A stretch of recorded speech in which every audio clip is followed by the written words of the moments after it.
여러분들 이제 우리가 성경 66권 또 이제 매일 성경 여호수아 끝나고 이제 누가복음 또 한 권의 책을 우리가 공부한다. 그렇습니다. 그렇지만은 여러분 누가복음과 우리가 앞서 공부한 여호수아서 사이에는 시차가 최소한 1000년 이상의 약 1300년의 시차가 있습니다. 그 안에서 얼마나 많은 일들이 있었고 역사가 있었습니까? 근데 우리가 그런 예비적인 지식 없이 이 책 읽고 또 이 책 읽듯이 그런 입장에서 읽으면은 그러나 처음에는 그렇게 읽을 수밖에 없어요. 그렇게밖에 읽을 수 없습니다. 우리가 어떻게 할 수 있게 그냥 책 한 권을 또 읽는 거죠. 그렇지만은 우리가 성경을 좀 더 알아가게 되고 이렇게 될 때 이 한 권 한 권 대할 때는 좀 낯설게 읽어야 돼요. 너무 익숙하니까는. 그런데 낯설게 읽어야 돼요. 어제 이 결혼식장에서 보니까는 아주 뭐 참 요즘 결혼식장도 화려하고 모든 과정들도 아주 자연스럽고 거기에 또 주인공들도 거기 서니까는 스포트라이트를 받으면서 서니까는 또 옛날식보다도 더 또 멋있더라고요. 그리고 아들이 거기 서 있는데 보니까 늘 집에서 보던 거하고 또 다르게 있는 것을 보고 우리가 너무 익숙하기 때문에 그냥 흘러 지나치는 일들이 많다는 성경도 마찬가지입니다. 등산을 할 적에 우리가 높은 산을 올라가면은 위만 보고 올라가잖아요. 그러다 한 번씩 이제 중간중간에 쉬다 보면은 이제 지나온 길이 보이죠. 그리고 또 새 힘을 얻고 다시 올라갑니다. 그러나 높은 산은 그냥 뭐 몇 시간만 올라가는 게 아니고 중간에 가다가 하룻밤 자고 또 올라가다가 또 자고 뭐 며칠 걸려가지고도 높은 산으로 올라가죠. 그 과정이 어렵고 힘들지만은 나중에 정상에 올라가서 보면은 다른 데서는 볼 수 없었던 그와 같은 저 많은 산봉우리들과 그 산봉우리들이 연결되어 있는 산맥들을 볼 수 있습니다. 성경 읽기는 높은 산 등정하는 것에 비유할 수가 있습니다. 여러분 구약에서 창세기에서 말라기까지 구약 성경에 그 시간이 수천 년 시간이 되거든요. 자, 우리 지도 한번 찾아보겠습니다. 지도 11쪽을 한번 열어주시기 바랍니다. 우리 어태기 교회에서 이 지도책 예배 시간 중에 활용합니까? 못 본 것 같지요? 그 교회에서 만드는 책이에요, 이 책이. 부흥과 계획사에서. 그러니까는 정작 그 교인들보다 우리가 더 잘 활용하는 거예요. 자, 11쪽을 한번 11쪽. 우리 어태기도 지도책을 한 권 좀 주세요. 자, 11쪽. 여러분 성경은 그냥 이야기가 아니에요. 그냥 무슨 그 종교적인 뭐 주문이라든지 종교적인 어떤 그런 이 의식에 관한 그런 내용들은 들어있기도 합니다. 그렇지만은 역사 이야기입니다. 인류 역사의 기원부터 시작이 됩니다. 11쪽에 보시면은 11쪽에 이 성경 역사 창조 타락 나온 제일 밑에를 보시면 세계사와 비교해가지고 그렇게 하는데 초기 청동기 시대, 중기 청동기 시대 뭐 이런 시대. 그래서 성경에 나오는 그와 같은 이 출발이 역사적 기원과 연결되어 있습니다. 12쪽도 한번 보세요. 12쪽. 성경 역사와 제일 밑에 있는 세계사를 연결해 보면요. 그러니까 우리가 구약 성경 하면서 아수르 시대를 공부를 했고 그 다음에 아수르가 망하니까 바벨론이 나왔고 바벨론이 또한 페르시아에게 망했고 페르시아는 그리스에게 망했는데 그리스가 또 두 개로 나눠지거든요. 그래가지고 프톨레미 왕조 또는 셀류키드 왕조 이 전부 이게 세계사예요. 세계사. 자, 그리고 우리가 이 그 다음 장 14쪽을 열어보면 로마 시대가 나옵니다. 세계사에서 로마 시대. 이때 예수님이 오시고 사도행전이 이때 쓰여지고 이게 신약 시대가 이때 열려지죠. 그 다음에 15쪽부터는 이 기독교 복음을 통해서 이제 교회가 생겨나서 교회 역사에 관한 이야기가 쭉 이어져 나옵니다. 그러니까 이 세계 역사가요, 세계 역사와 기독교 역사와 밀접하게 서로 엮여져 있는 거예요. 따로 있는 게 아니라 한 역사 가운데 이 기독교 신앙 역사가 엮여져 있는. 지금 우리나라도 보세요. 너무 신기하지 않습니까? 어떤 면에서는요, 대한민국이 건국되고 가장 드라마틱한 시대가 이 시대예요. 저희 부친들이 살던 해방 그 시대, 45년에서 48년, 그 다음에 뭐 50년대, 이 6.25 사변 나고 뭐 이럴 때도 어마어마했죠. 전쟁이 일어나고 막 그 남북으로 좌익, 우익 나누어져 가지고 막 사상적인 그런 싸움들이 많이 있었어요. 지금은 그때처럼 피나는 그런 것은 아직까지 일어나지 않았지만은, 그러나 지금 이 나라의 이와 같은 역동적인 변화는 참으로 역사 가운데 살아가면서 이런 변화의 이 역동적인 시대를 경험하기가 쉽지 않은 특별한 시대를 우리가 살고 있습니다. 그리고 성경 안에는 이와 같은 역사, 이 역사가 이런 시대 가운데 우리 한국 교회가, 여러분 보세요. 너무 놀랍지 않습니까? 여러분, 어떻게, 저는 정말 놀라워요. 어떻게 해서 대한민국이라는 나라에 이와 같은 역동적인 변화의 시대의 그 중심에 교회가 있느냐. 모든 일을 교회가 하고 있어요. 어제 광주에서도 하는데 보면 먼저 예배를 드려, 찬송을 하고 예배를 드리고, 그 다음에 거기서 또 이 집회를 가지고 이렇게 하면서 서울에도 목사님들 다 크리스찬들이야. 연사들도 뭐 80% 이상이 크리스찬들이요.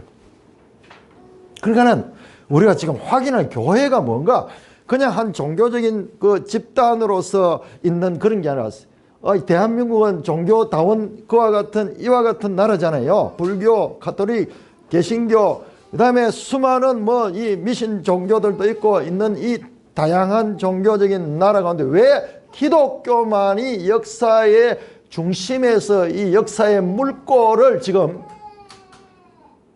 털고 있는 그런 역할을 감당하는가?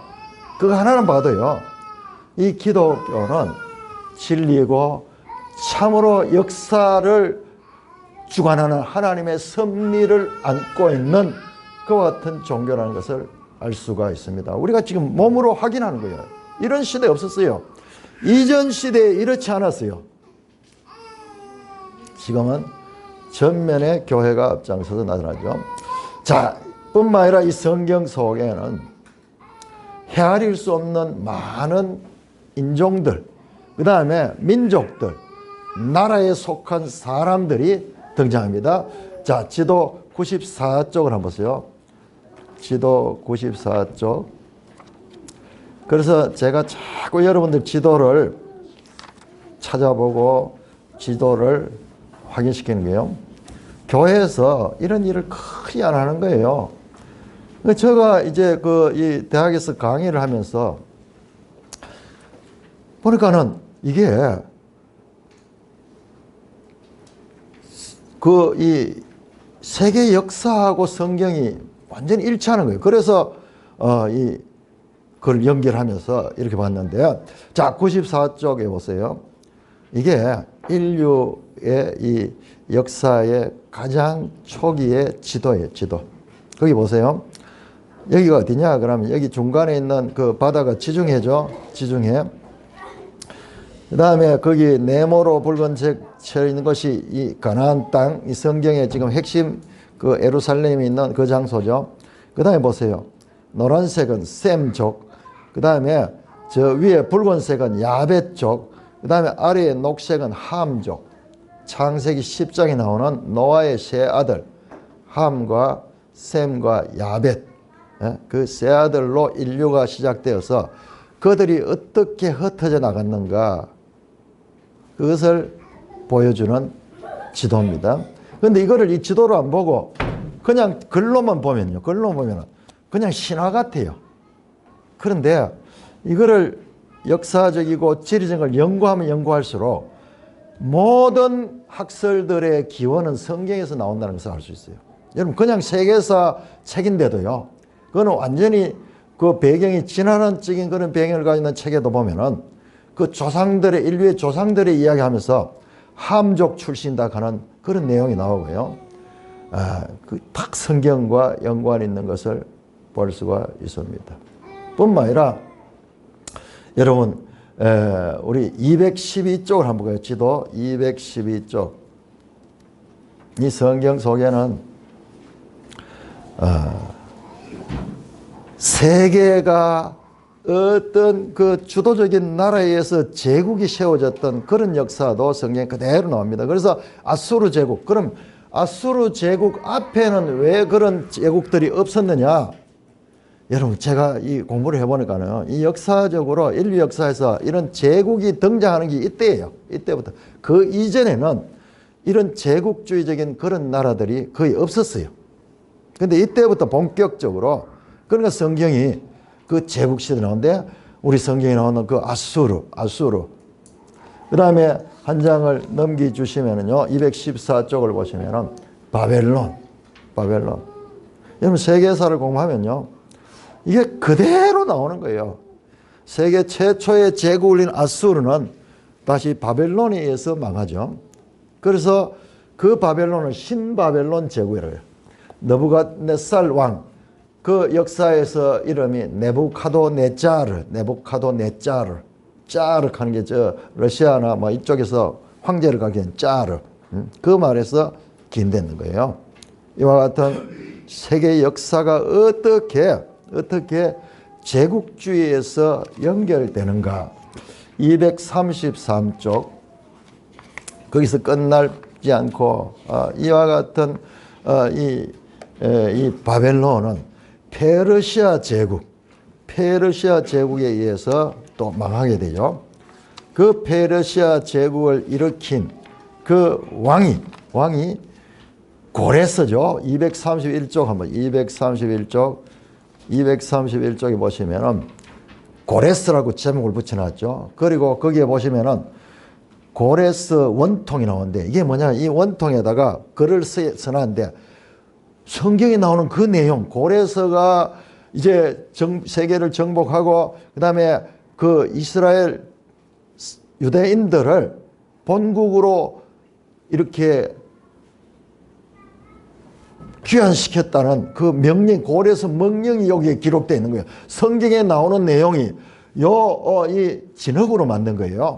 요 세기 문자에 기록이 되어 있는 거예요. 너무 놀랍잖아요. 그걸 해독을 해보니까는 이 고레스가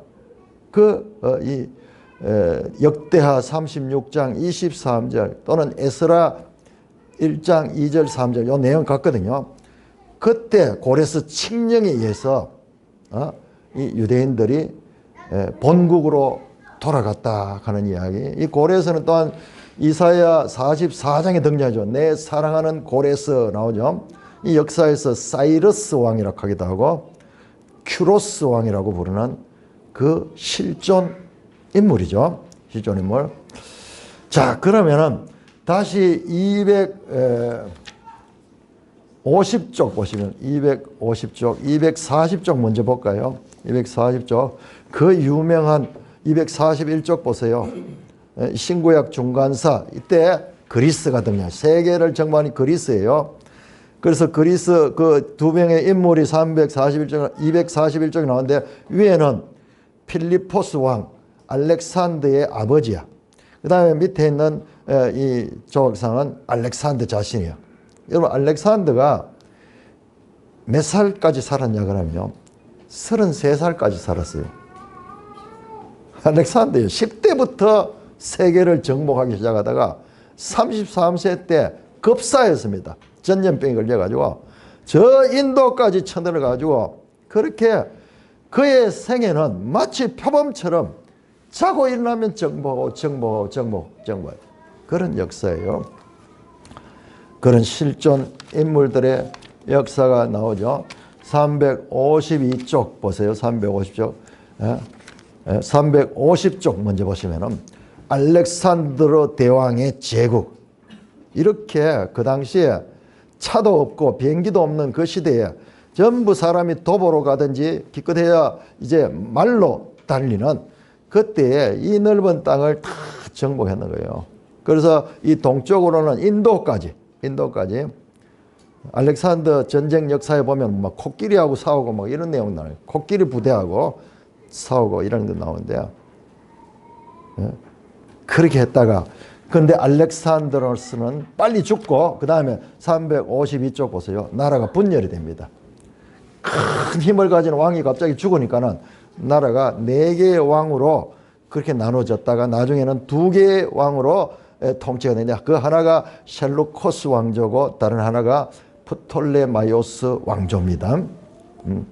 그래서 여기에도 보면은 그게 초록색이 셀루코스 왕국이고 그 다음에 그 아래에 갈색 저 애국까지 연결되는 이것이 프톨레마이오스 왕국입니다.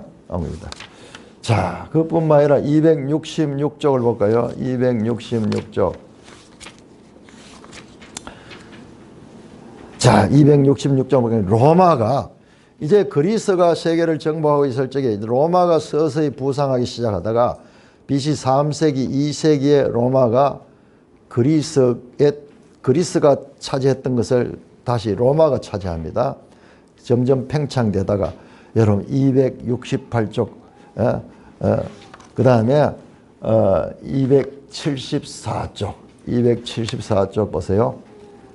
야, 274쪽 보세요.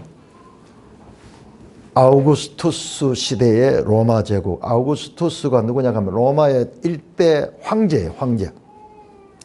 황제라는 이름을 가진 그 로마는 일찍부터 정치 체제가 민주 정치를 가지고 있었어요. 그래서 집정관, 몇 명의 집정관이 나라를 다스리다가 이 아우구스투스 시대에는 유일하게 이제 이 아우구스투스를 황제로 세웁니다. 아우구스투스라는 이름 뜻이 존엄한 자라는 뜻이에요. 존엄한 자라는 뜻인데 그 원래 이름이 옥타비아누스인데 그 황제의 이름이 아우구스투스라고 합니다. 그래서 지금도 보면 로마 시대 동전 보면은 아우구스투스 그 나오는데요. 자, 여러분 275쪽. 자, 우리 누가복음 2장 한번 찾아요. 누가복음 2장 1절. 누가복음 2장 1절. 같이 한번 읽겠습니다. 누가복음 2장 1절 시작. 그때 가이사 아구스도가 영을 내려 천하로 다 호적하라 하였으니. 자, 거기까지만. 가이사 아구스도가 누구예요? 가이사가는 로마 황제의 호칭이거든요. 애굽 황제를 갖다가 바라오라고 이야기하듯이 이 가이사 아구스도가 바로 아우구스투스예요. 우리 할아버지들이 번역을 하면서 한국식으로 해보자. 아구스도라고 그렇게 번역했어요. 티베리우스를 갖다 디베료라고 하고 그런 식으로 했듯이 이게 바로 274쪽 나오는 이 아우구스토 황제 시대에 이때 이런 공간과 이런 시간 속에서 예수 사건이 있었던 것입니다.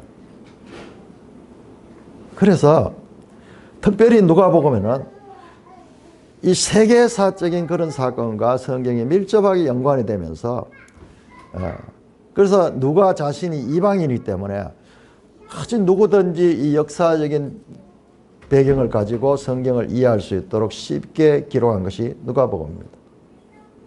땅덩이도 팔레스타인 땅뿐만 아니라 앞에 봤죠. 저 아시아, 아프리카, 유럽 대륙까지 배경이 되는 거대한 역사와 그리고 지리적 대하 드라마가 펼쳐진 것이 바로 성경입니다. 성경. 이처럼 100년도 살지 못하는 인간으로서는 감히 엄두를 내지 못할 이와 같은 공간적 시간적 스케일에 그것들이 담겨 있는 것이 바로 성경 연구입니다. 그런데 이 성경을 깊이 연구한 성경학자들이 공통적으로 합의하는 구약 성경의 핵심 주제가 무엇이냐? 구약 성경의 핵심 주제는 오실 메시아를 가리킨다고 말한 것입니다. 그런 게 어디 있는데? 창세기 무슨 선지자서 어디 나오면 그런 이야기. 그런데 그 복잡하고 다양하고 그리고 오랜 시절에 걸쳐서 일어난 이 모든 사건들을 압축해 보니까는 메시아가 앞으로 오실 것을 가르친다는 데는 모든 성경학자들이 바로 공통적으로 합의하는 그와 같은 결론입니다. 여러분, 성경학자들의 이와 같은 주장은 이것은요, 학자들은 그냥 성경만 가지고 연구해보고 그런데 거기에다가 활용점정하듯이 예수님께서도 그와 같이 말씀했어요. 누가복음 24장 44절에 모세의 율법과 선지자의 글과 시편에 구약 성경을 가리켜 구약 성경 그 시편에 그것이 모두 나를 가리켜 기록했다 그렇게 말씀하셔요. 그러니까는 이 학자들이 이 본문을 가지고 연구해서 내린 결론이나 예수님이 스스로 자정하신 결론이나 동일한 거예요. 여러분, 우리가 지금 이제 어성경을 지금 공부하고 있는데 저도 이걸 해봤잖아요. 해보면서 지금까지 획기적인 거예요. 우리 지금 교회에서 성경 공부 자체를 별로 안 했죠. 그런데도 깨어난 교회들은 성경 공부 많이 합니다. 그럼 보통 교회는 뭐 특별히 이 90년대 이전에는요, 교회에서 성경 공부하는 게 거의 없었어요. 90년대 이후부터 제자 훈련 가면서 뭐 여러 가지 이제 선교단체, 이 내비게이터라든지 뭐 UBF라든지 이런 선교단체를 통한 공부 교재들이 교회에 들어오기 시작하고 그랬습니다. 교회 자체에서 신앙생활 하면서 성경 공부를 별로 하지 않았어요. 그냥 예배만 드리고 그러니까 성경을 잘 모르죠. 성경에서 이 이해실 사모가 성경의 핵심 주제를, 그분은 신구약 전체의 핵심 주제가 뭐냐? 이 성경은 누가 왕인가? 전체를 압축해 보면 누가 왕인가? 라는 주제를 가있다. 그렇게 말씀합니다. 그런데 성경에 나오는 창조시대, 족장시대, 모세시대, 사사시대, 그리고 왕정시대, 포로시대, 이 복잡한 이 내용들 전체가 누가 왕인가? 그렇습니다. 그것이 예수님께서 말씀하신 것이나 성경학자들이 말씀하신 오실 메시아에 대한 주제라는 것과 동일하다는 말입니다. 왜? 메시아라는 말은 기름 부음 받은 자라는 뜻으로 히브리어죠. 이게 그리스로 바꾸면 그리스도고, 왕과 제사장과 선지자에게 기름을 부었거든요. 그러니까는 동일한 이야기예요. 누가 왕인가? 누가 메시아인가? 오실 메시아를 가리키는 거고, 신약은 오신 메시아를 가리키는 것이라는 그와 같은 주장과 동일한 것입니다. 자, 우리가 이 누가복음에 오기까지는요, 구약 성경 말라기까지가 다 끝이 나고 400년간의 침묵기를 거치는 이 시대를 암흑기라고 합니다. 그때는 선지자도 없고 성경 말씀이 그 사이에는 주지 않았어요. 400년의 침묵기를 거쳐서 시작되는 것이 바로 신약 성경인데, 우리 성경 순서에 보면 마태복음이 신약 성경에 처음 나오죠. 그런데 마태복음의 첫 단어는 뭐냐? 예수 그리스도예요. 예수 그리스도. 여러분, 우리 번역에는 아브라함과 다윗의 자손 예수 그리스도의 계보라 이렇게 되어 있죠. 그러나 원어 성경에는 예수 그리스도 먼저 나오고 아브라함과 다윗의 후손 이렇게 나옵니다. 신약 성경 처음 책의 첫 이름이 예수 그리스도예요. 여러분, 너무 놀랍잖아요. 그냥 우연히 그래 된 것이 아니라 그냥 이 사람 저 사람 여러 사람이 여러 시대에 가서 기록한 성경인데 정확하게 예수 그리스도, 신약은 예수 그리스도에 관한 이야기다. 이렇게 시작되는 거예요.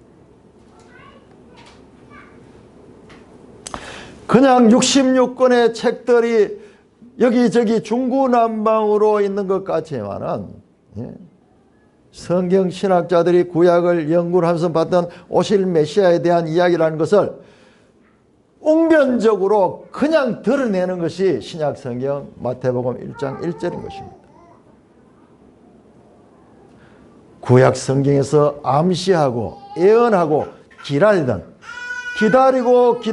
그 메시아가 바로 예수 그리스도라는 말씀으로 우리가 연결해서 볼 수가 있는 것입니다. 선지자 이사야가, 선지자 에레미야가, 에스겔이, 다니엘이 구약 성경이 예언하시던 바로 그 메시아가 참 여호수아이신 예수 그리스도라는 것입니다. 세례 요한은 구약의 마지막 주자입니다. 세례 요한은 예수님과 동시에 살았지만은 구약의 마지막 선지자로 세례 요한까지를 구약으로 이렇게 치는 것입니다. 그래서 제일 먼저 누가복음에 등장하는 게 세례 요한의 출생에 관한 이야기예요. 세례 요한의 출생. 여러분 자세히 한번 읽어보세요. 너무 이상하죠. 세례 요한의 출생에 관한 이 기사가 얼마나 자세하게 나오는지 몰라요. 그 이야기가 바로 구약에 예언했던 대로 그렇게 나오는 것입니다. 그래서 여러분 구약 성경이 끝나고 갑자기 복음서가 나오는데 복음서가 4권이나 나와. 이것도 그냥 평면적으로 보면은 그런 모양이다 이래 싶지만요. 이런 구속사적 입장에서 보면요. 갑자기 예수 그리스도, 마태가 예수 그리스도를, 마가가 예수 그리스도를, 누가가 예수 그리스도를, 요한이 예수 그리스도를 합쳐서 동서남북에서 입체적으로 남쪽에서 예수 그리스도를 보여주고 동쪽에서 보여주고 서쪽에서 보여주고 북쪽에서 보여주셔서 입체적으로 예수 그리스도를 드러내고 있는 것입니다. 그런 관점에서 보면요. 그야말로 갑자기 깜깜한 곳에서 하이라이트가 쫙 비치면서 예수 그리스도를 조명하고 있는 것으로 우리가 상상력을 동원해서 보면은 그렇게 보이는 거예요. 여러분 31절을 한번 볼까요? 오늘 읽었던 본문 누가복음 1장 31절에서 33절까지 우리가 한 목소리로 같이 한번 읽어보겠습니다. 누가복음 1장 구체적으로 아기 예수가 등장하는 그 장면입니다. 누가복음 1장 31절 같이 시작. 보라 너가 잉태하여 아들을 낳으리니 그 이름을 예수라 하라. 그가 큰 자가 되고 지극히 높으신 이의 아들이라 일컬어질 것이요 주 하나님께서 그의 조상 다윗의 왕위를 그에게 주시리니 영원히 야곱의 집을 왕으로 다스릴 것이며 그 나라가 무궁하리라.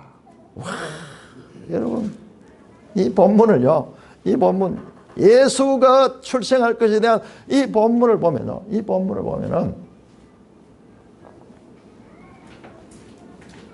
참으로 놀라운 내용들입니다.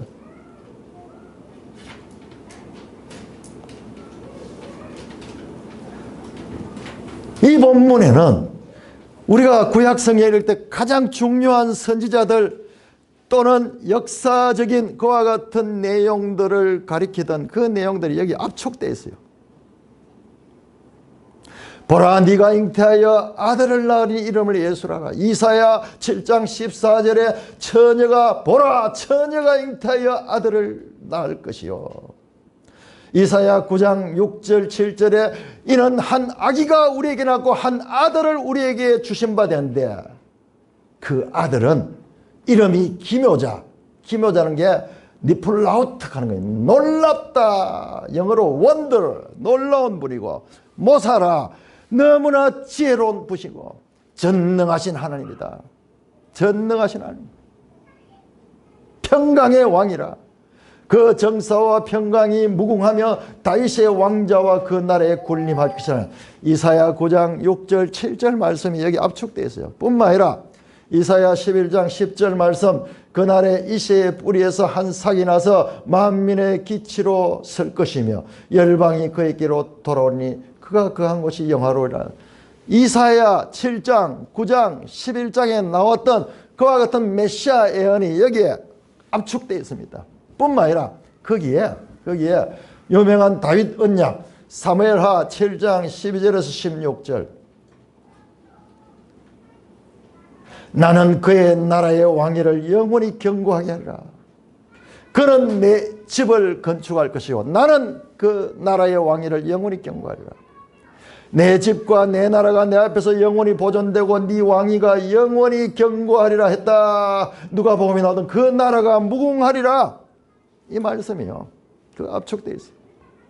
뿐만 아니라 다니엘서 2장에 나오는 메시아 예언, 다니엘서 2장에 느부갓네살이 꿈을 꾸고 그 꿈을 해석하지 못했을 때 나중에 다니엘이 해석할 적에 결정적으로 2장 44절에 이 여러 왕들의 시대에 하늘의 하나님이 한 나라를 세우시니 이것은 영원히 망하지도 아니할 것이요 그 국권이 다른 백성에도 돌아가지 아니할 것이요 도리어 이 모든 나라를 쳐서 멸망시키고 영원히 설 것이라. 누가복음에 나왔던 그 나라는 무궁할 것이라는 말씀. 뿐만 아니라 다니엘 7장 13절 14절에 나오는 그 인자 같은 이, 그 인자 같은 이가 애적부터 계신에게 나오는 그 장면 가운데서 다니엘 7장 14절에서 그에게 권세와 영광과 나라를 주고 모든 백성과 나라들과 다른 언어를 말하는 모든 자들이 그를 섬기게 하시니 그의 권세는 소멸되지 아니한 영원한 권세요 그의 나라는 멸망하지 아니할 것이다. 여러분, 마치 화가가 그림을 그릴 때 팔레트에 물감을 쫙 여러 색을 짜잖아요. 그런데 원하는 색깔을 만들기 위해서는 이 색깔도 짜고 이 색깔도 좀 터치해가지고 그래 붓으로 섞어가지고 캔버스에 이렇게 칠을 하거든요. 그랬듯이 구약 성경의 여러 선지자들의 글들 가운데서 여기도 부분 뽑아내고 여기도 부분 뽑아내고 여기 부분 뽑아가지고 지금 아기 예수가 태어나는 이 장면에다가 지금 칠을 하고 있는 거예요.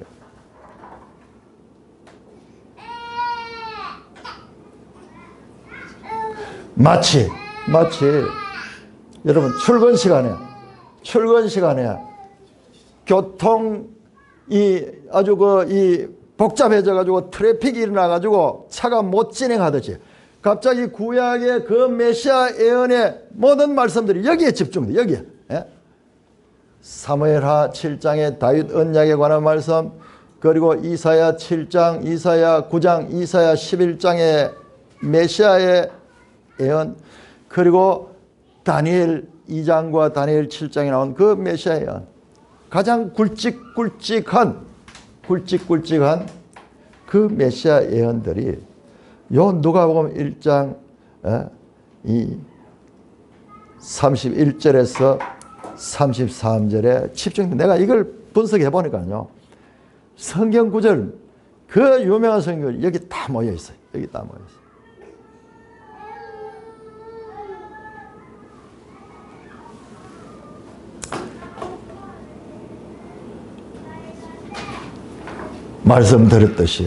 말씀드렸듯이 누가복음의 출발은 세례 요한의 출생으로부터 시작합니다. 우리 16절 17절 1장 16절 17절 우리 한번 읽어보겠습니다.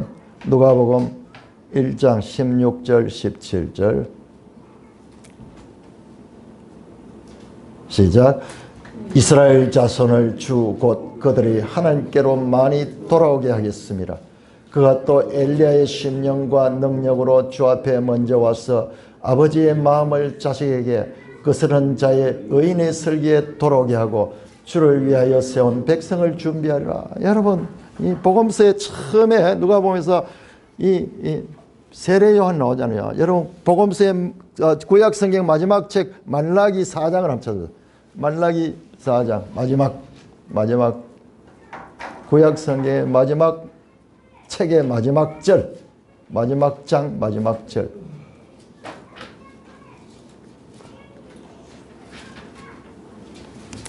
영상을 좀 준비해 주시기 바랍니다. 자, 말라기 4장 5절 6절 같이 읽습니다. 시작. 보라, 여호와의 크고 두려운 날이 이르기 전에 내가 선지자 엘리야를 너에게 보르니 그가 아버지의 마음을 자녀에게로 돌이키게 하고 자녀의 마음을 그들의 아버지께로 돌이키게 하리라. 돌이키지 아니하면 두렵건대 내가 와서 저주로 그 땅을 칠까 하리라. 여러분 비교하며 보세요. 누가복음 1장 16절 10절. 하나님께 많이 돌아오게 하고 돌아오게 하고 돌아오게 하라. 돌아오다 히브리어로 슈브 돌아오게 하라. 뿐만 아니라 이 누가복음 1장 17절은 그가 주를 위하여 백성을 준비한다 그랬습니다. 자, 말라기 3장 1절. 말라기 3장 1절. 3장 1절. 같이 읽습니다. 시작. 만군의 여호와가 이르노라. 보라, 내가 내 사자를 보내리니 그가 내 앞에서 길을 준비할 것이요 또 너희가 구하는 바 주가 갑자기 그의 성전에 임하시니 곧 너희가 사모하는 바 언약의 사자가 임하실 것이라. 이 선지자 엘리야가 누구냐? 이게 바로 세례요한. 예수님께서 그러면 엘리야가 앞으로 온다고 말했는데 언제 옵니까? 그런가? 이미 왔다 그래. 이미. 그가 누구냐? 세례요한을 그래. 세례요한 하는 역할이 주의 길을 준비하는 겁니다. 왕이 행차하기 전에 길잡이가 나가서 먼저 길에 무슨 걸림돌이 있는가? 혹시 뭔가 이 통행을 하는데 불편한 게 없지 않은가? 혹시 악한 자들이 있지 아니한가? 그 길을 미리 점검하면서 앞서가지고 물러거라 하면서 닿는 그 길잡이 역할이 바로 세례 요한이고 그 길잡이의 뒤를 예수님이 왕이 이제 행차하죠. 그러니까 누가복음 보시면은 세례 요한의 탄생 기사와 예수님의 탄생 기사가 섞여 있어요. 섞여 있습니다. 세례 요한의 탄생 기사 속에 예수님의 탄생 기사가 수태고지 가브리엘 천사가 와서 이제 너가 아기를 갖게 될 것이다. 엘리사벳, 여러분 엘리사벳 바로 영국의 이 여왕 엘리사베트 또는 영화배우 유명한 엘자베스 테일러입니까? 요즘은 진짜 옛날 이야기는 우리 시대에 엘자베스 테일러 그러면 세계에서 제일 미인이야. 응? 그 이름들이 이 엘리사벳의 이름이 엘리사벳이 나왔어. 그 엘리사벳이 처음에 등장할 적에 여러분 불임이잖아요. 아기를 갖지 못하잖아요. 이 기사도 보면요. 이 기사도 보면은 시간이 없어 지금 전하지 못하지만은 어디서 많이 본 것 같지 않아요? 창세기에 사라가 등장할 때 다 그렇게 등장해요. 복음서 누가복음의 첫 장에 등장하는 그 여인은 이 엘리사벳이 아브라함 기사에 처음 등장할 때 여러분 12장부터 아브라함 본격적인 기사거든요. 근데 11장에 그 데라의 족보를 이야기할 때 사라가 나오는데 사라는 잉태치 못하였더라. 그러면서 그렇게 나와요. 사라는 처음 등장할 때 잉태치 못한 여인이라는 그런 수식어를 가지고 태어납니다. 복음서에 처음 등장하는 이 엘리사벳은 잉태치 못하는 여자로 등장합니다. 그런데 100세 넘고 경수가 끊어진 그 사라에게 하나님의 능력이 맞서서 하나님께서 그 출생을 하게 하죠. 그럼 사람들이 놀라죠. 이 니플라우트 사람으로 할 수 없는 거예요. 자, 그와 같이 엘리사벳도 동일한 은혜를 입습니다. 자, 여러분들 1장 37절 누가복음 1장 37절 같이 읽습니다. 시작. 대저 하나님의 모든 말씀은 능하지 못하심이 없느니라. 이 말씀과 동일한 게요. 창세기 18장 14절에 보면요. 하나님이 능치 못할 일이 있겠느냐. 사람 못 믿거든요. 경수가 끊어지고 남자도 나이가 이제 많아서 도저히 여기도 사가랴도 나이가 많고 엘리사벳은 본래 불임이야. 그런데 하나님의 능력이 임하니까는 능치 못할 일이 없다. 사람으로는 할 수 없는 일 하나님은 할 수 있으시다는 말씀이 복음서 처음부터 나타나고 있습니다. 그림을 한번 볼까요? 불을 끌 수 있으면 좋은데. 자, 처음으로 돌아가서 처음에.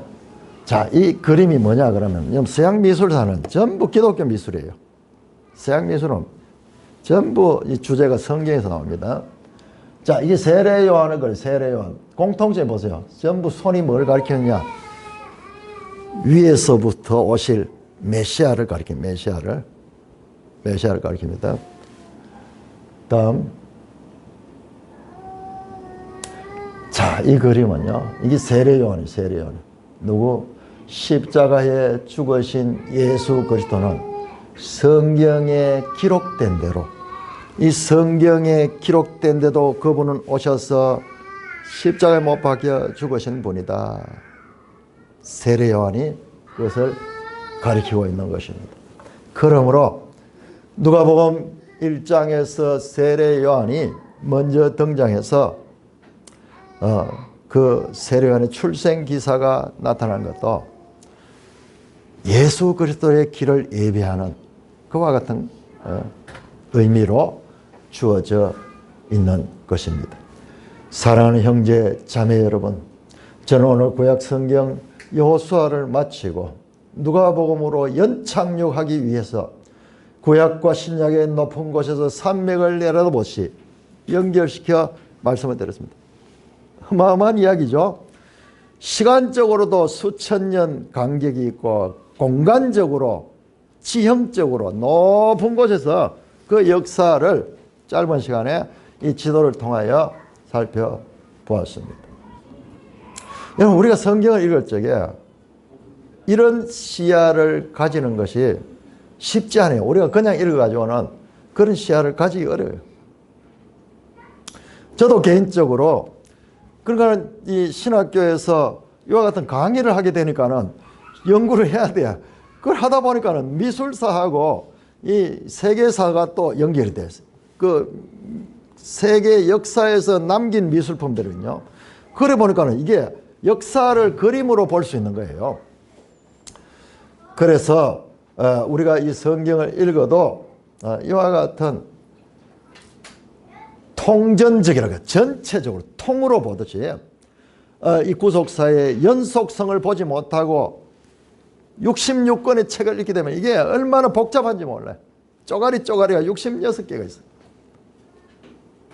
그렇게 성경을 알면은 예수님을 알아도 부분적이고 그리고 표피적인 것밖에 볼 수가 없습니다. 그러니까는 우리가 예수님을 잘 믿고 싶지만은 그 예수님에 대한 지식이 없기 때문에 내 믿음이 쉽게 어떤 사건이나 환경에 따라서 흔들리는 거예요. 그러나 예수님에 대한 이와 같은 역사적이고 그리고 이 세계사적인 연속성에서 예수 그리스도를 알게 되면 우리가 흔들리지 않게 되는 겁니다. 구약 창세기에서 말라기까지 켜켜이 사여져 온 인물들의 수많은 출생하는 내용이 나오죠. 출생하는 내용. 그 다음에 죽는 이야기 나오죠. 우리 지난번에는 이제 여호수아의 죽음, 그리고 엘라살의 죽음 보았죠. 전쟁과 사건들 등장합니다.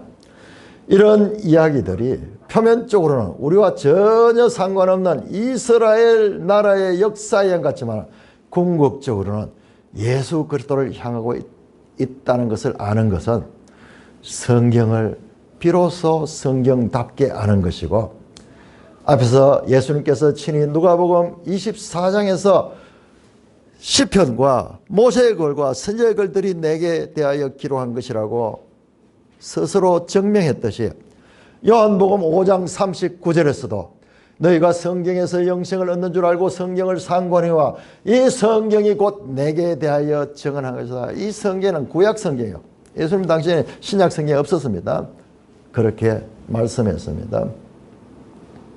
그러므로 우리가 누가복음 이제 예수에 관한 기사 자세히 차례대로 기록해서 누가는 그래서 세례 요한부터 먼저 기록했어. 왜냐? 성경을 보니까 세례 요한이 나와야 돼. 먼저 이 말라기에 예언이 돼 있어. 그러니까 그가 와서 예수님의 오시는 길을 준비하니까는 그렇게 해서 세례 요한부터 자세히 차례대로 기록해서 지금 복음서를 기록하고 있습니다.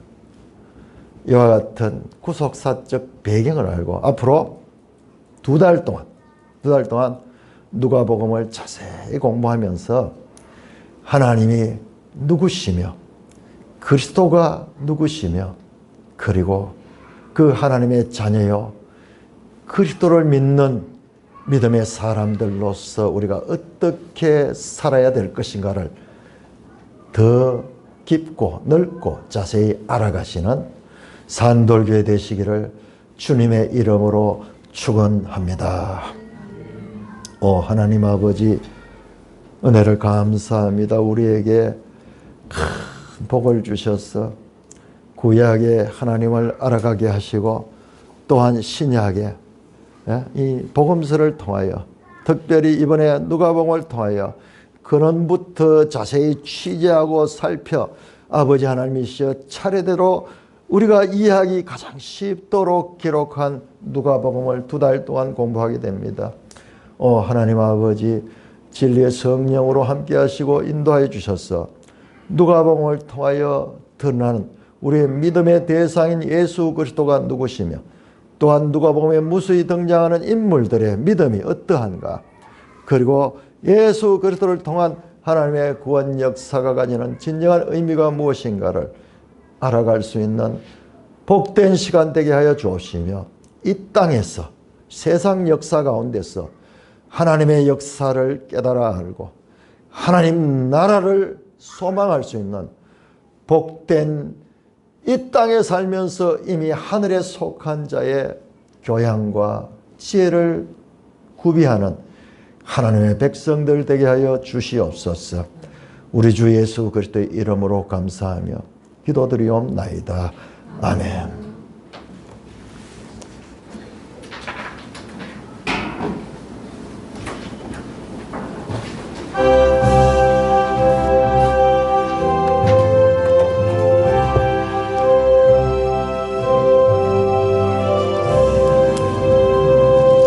구주 예수 그리스도 다시 세상 오실 때 기쁨으로 우리 맞아 길이 같이 살겠네. 아름답고 아름다운 우리 본향 천국에서 주와 같이 영원히 살겠네. 괴로움 없고 죽음 없는 하늘나라 올라가 그 생명의 강가에서 편히 쉬게 하리라. 영화롭고 아름다운 우리 본향 천국에서 주와 같이 영원히 살겠네. 천국에는 해와 달과 별과 등불 없어도 하늘나라 가는 빛이 찬란하게 비치네. 영화롭고 아름다운 우리 본향 천국에서 주와 같이 영원히 살겠네. 하늘나라 찬양 소리 쉴 새 없이 들리고 검은고와 노래소리 청아하고 묘하다. 영화롭고 아름다운 우리 본향 천국에서 주와 같이 영원히 살겠네. 만국 백성 사면에서 주의 보좌 둘러서 천사 노래